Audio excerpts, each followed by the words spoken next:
연일 사망자가 600명대를 기록하고 있습니다. 24시간 동안 추가된 확진자의 수는 21,052명, 사망자는 662명입니다. 주세페 콘테 총리가 금요일 서명한 법령이 내일부터 적용되어 일부 지역들이 색깔이 변경됩니다. 베네토 지역은 계속해서 확진자들이 늘어나고 있고 전염 위험자 지수 RT가 전국에서 가장 높은데도 불구하고 아직까지 색깔이 변경이 없이 편안한 연휴 크리스마스를 보낼 것 같습니다. 안녕하세요. 이탈리아 비즈니스 채널 다니엘입니다. 12월 5일 이탈리아 소식입니다. 첫 번째 소식은 베니스 고철 더미로 만든 크리스마스 트리 논란이란 기사입니다. 잠깐 준비한 영상 보시겠습니다.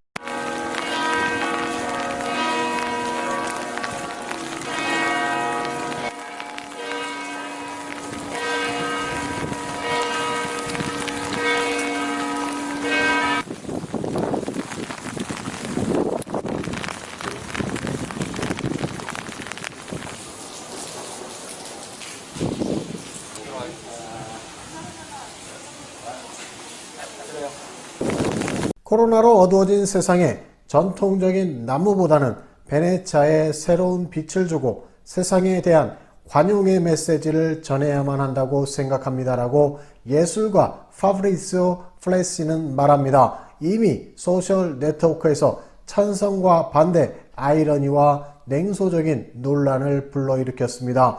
예술가 파브리지오 플레시는 전나무 모양의 80개의 모니터 조명을 설치된 크리스마스 트리에 대해 이야기해봅니다. 작품의 무게는 9톤이고 10m 높이의 트리는 산 마르코 광장 대운하 앞에 설치가 됩니다. 빨간 공으로 장식되고 끝에 큰 혜성이 장식되고 은색 조명으로 둘러싸인 고전적인 나무 트리가 아닙니다.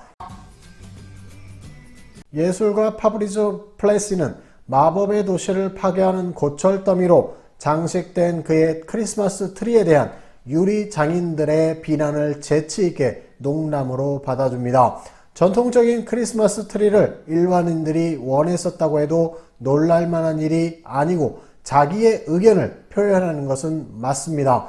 코로 고고학 박물관 외관에 황금 폭포를 설치했던 80세의 노장인 작가는 표현하기를 이 코로나로 어두워진 세상에는 전통적인 나무트리보다는 베네치아에 새로운 빛을 주고 세상에 대한 관용의 메시지를 전해야 한다고 생각합니다. 제가 만든 트리는 크리스마스에 대한 고정관념을 꿰고 영구적으로 존재해온 도시의 특징, 수세기 동안 이어져 온 문화를 강조하면서 80개의 빛을 이용하여 여러 방향으로 흩어지는 것을 만들어 포용과 공존이라는 이름을 만들었습니다. 또한 시간의 흐름 속에서도 끊임없이 이어져 온 도시 베네치아처럼 썩지 않는 물질인 금빛으로 만든 것입니다 라고 그는 강조했습니다. 두 번째 소식은 라이언에어 보잉 737 맥스 항공기 추가라는 기사입니다. 유럽 저가항공사 라이언에어는 지난 3년 동안 비밀리에 진행되어 왔던 보잉 항공기 프로젝트를 통해 다시 태어나기 위해 모든 역량을 집중하고 있습니다. 온라인 기자회견에서 75대의 항공기를 추가로 주문했고 총 737 맥스 항공기가 이제는 210대가 되었다고 발표했습니다. 이로써 명실상부한 최대 4대 항공사 순위에 들었습니다. 오후에 5% 상승한 라이언에어의 주식시장에서 보잉이 하락한 주식에 날개를 달아준 중요한 투자였다고 말합니다. 아일랜드 항공사 그룹의 지배자인 마이클은 설명하기를 우리는 이 항공기가 더 저렴하고 아주 조용하고 더 편안하고 더 적게 연료를 소비한다고 믿습니다. 최근 새로운 항공기의 제어 소프트웨어 결함으로 인해 발생한 2건의 사고로 18개월 동안 셧다운된 후 발표된 내용입니다. 현재 모든 수준의 하드웨어 및 소프트웨어에서 수백 건의 테스트와 변경 이후 737 항공기는 승객이 탑승한 채로 아무런 문제 없이 다시 이착륙했습니다. 오늘 또 다른 소식은 맥스와 희생자가 발생한 두 사고를 잇기 위해 항공기 이름이 737-8200 게임 체인저로 변경되었다는 것입니다. 200명의 승객을 수용할 수 있는 8성급 모델입니다. 어쨌든 이것은 346명이 사망한 두 건의 사고에 이어 2019년 3월부터 시작된 재생 프로젝트 중에 하나입니다. 라이언에어의 이사회와 직원들은 고객들이 새로운 항공기를 더욱 좋아할 것이라고 확신합니다. 승객들은 새로운 인테리어와 더 넓은 다리 공간, 낮은 연료 소비 및 조용한 운항에 대단하게 만족할 것이라고 말했습니다.